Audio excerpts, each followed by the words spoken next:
أشهد أن لا إله إلا الله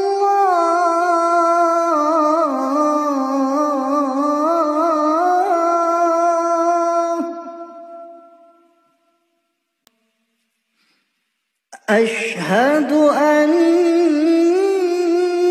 محمد رسول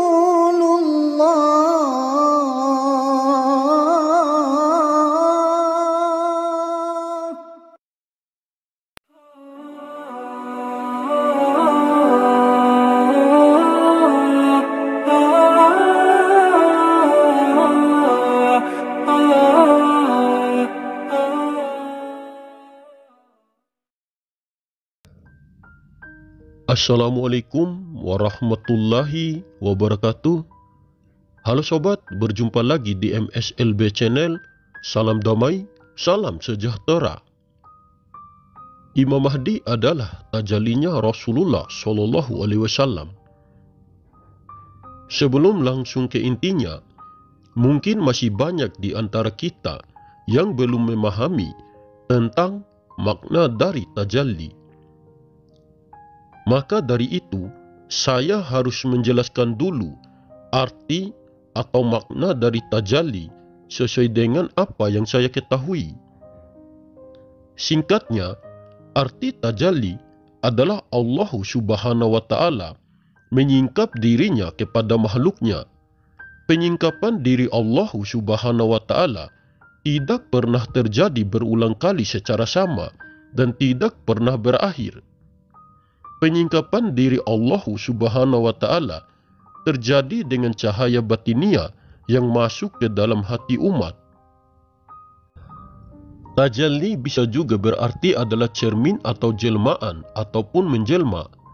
Tuhan ibarat harta karun yang tersembunyi dengan sangat rahasia, tapi dia tidak menikmati persembunyiannya tanpa siapapun mengenalnya. Meski dia tetap di persembunyian dirinya, di mana tak sesuatu pun dapat menemuinya di sana. Dia mau mengenalkan dirinya kepada para ciptaannya. Karena tak satu pun mampu menemui dirinya di sana, dia menciptakan cermin sebagai media untuk bagi siapa saja yang mau menyaksikannya.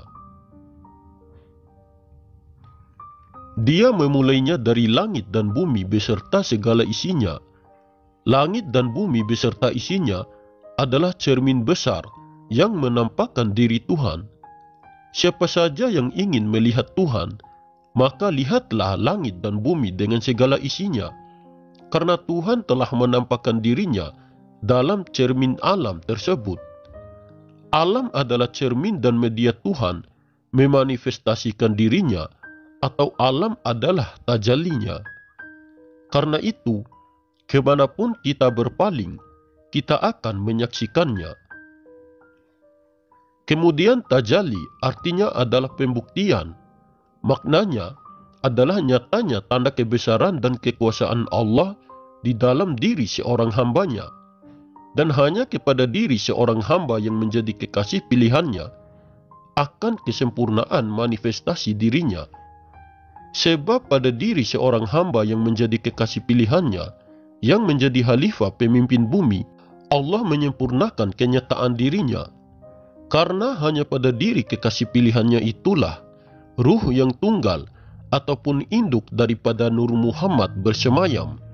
Sedangkan pada alam ini hanyalah percikan ataupun pecahan-pecahan dari induk Nur Muhammad.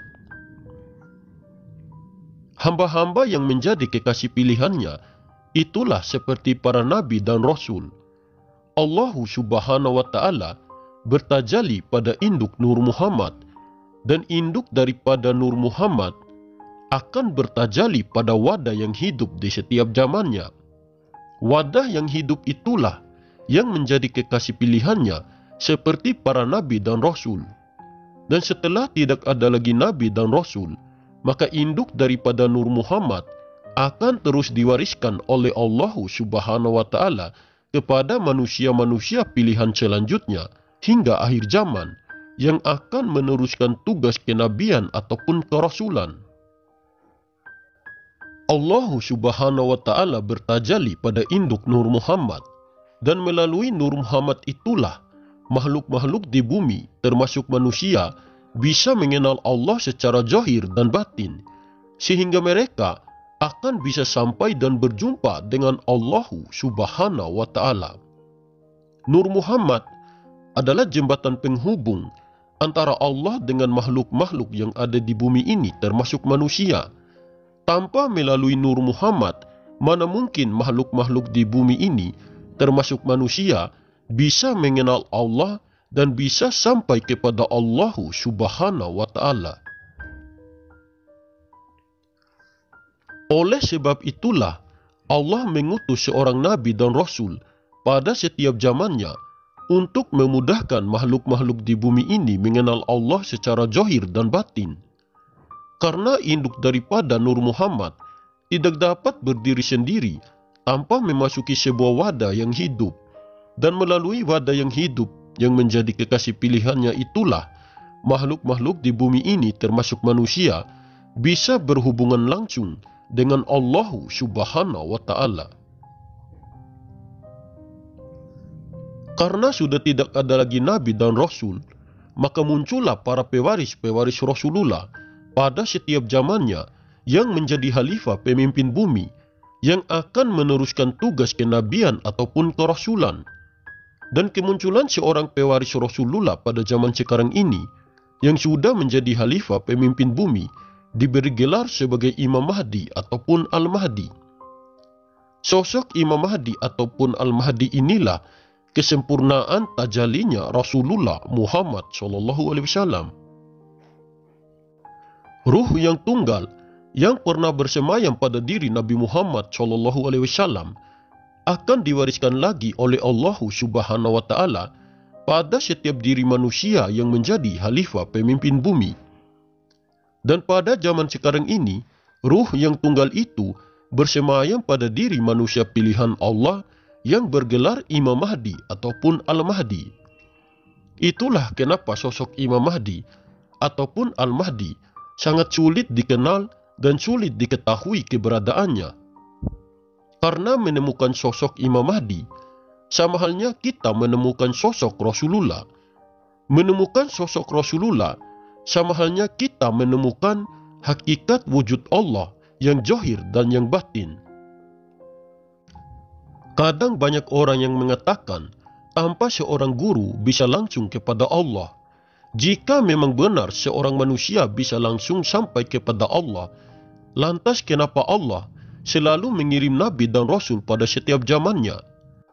Nabi dan Rasul serta wali-wali yang menjadi pewaris dan penerus Rasulullah itulah yang akan menjadi jembatan penghubung antara Allah dengan makhluk-makhluk di bumi ini termasuk manusia.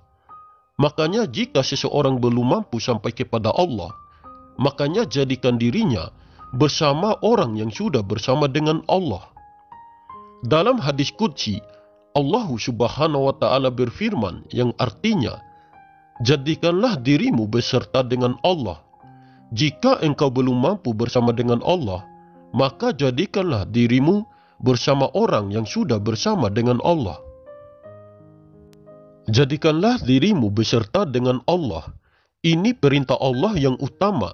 Setiap manusia berusaha dengan segenap kemampuannya, dengan ikhtiar ibadahnya, untuk bisa senantiasa selalu beserta atau bersama dengan Allah. Karena tidak semua manusia mengetahui rahasia untuk berhubungan dengan Allah, maka Allah memberikan rumus. Jika engkau belum bisa berhubungan dengan Allah, maka adakanlah dirimu beserta dengan orang yang sudah beserta dengan Allah. Maka dialah yang mengantarkan dirimu kepada Allah. Dari hadis qudsi tersebut, jelas bahwa Allah tidak menyuruh kita mengambil perantara, tapi mencari orang yang bisa menuntun dan membimbing kita kepadanya. Dalam hal ini, Nabi dan kemudian diteruskan oleh para wali Allah.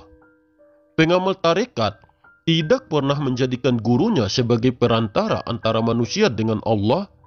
Guru mursyid bertugas untuk membimbing, mengarahkan, dan menuntun murid kepada jalan Allah, jalan yang sudah berulang kali dilewati oleh sang guru, sehingga paham di mana jurang terjal dan di mana tikungan tajam, sehingga para murid selamat sampai ke tempat tujuan. Oleh sebab itulah, sangat begitu penting kita harus berguru ataupun harus mempunyai seorang pembimbing, karena melalui seorang guru atau seorang pembimbing itulah kita bisa tahu jalan yang benar menuju Allah. Seorang guru ataupun pembimbing haruslah seseorang yang benar-benar tahu jalannya, bukan hanya sekedar tahu ceritanya saja. Karena itu juga kita harus berdoa kepada Allah agar kita dipertemukan dengan seorang guru ataupun seorang pembimbing yang memiliki silsilah-silsilah yang jelas sampai kepada Rasulullah Muhammad SAW. Oke sobat, mungkin ini saja yang bisa saya sampaikan. Lebih dan kurangnya saya mohon maaf. Semoga informasi ini bermanfaat. Terima kasih. Wassalamualaikum warahmatullahi wabarakatuh. Salam MSLB Channel.